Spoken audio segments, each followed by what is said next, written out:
Kakain tayo. Kainin na natin to. Ginawa natin to ng January 22. Tapos, pwede na natin itong buksan at kainin ngayong March 22. Siya. Ito. Buksan na natin. Oops. Yan.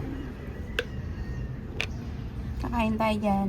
Kaya, isang araw, pwede kang kumain nito ng isa. Kain tayo. Kakain na tayo. Kakainin na natin. Yan, kain tayo. Tikman natin kung anong lasa. Ito na. Kainin na natin. Oh my God. Parang ibang amoy. Nakabahan ako. Ayan. Ay, lasa nito.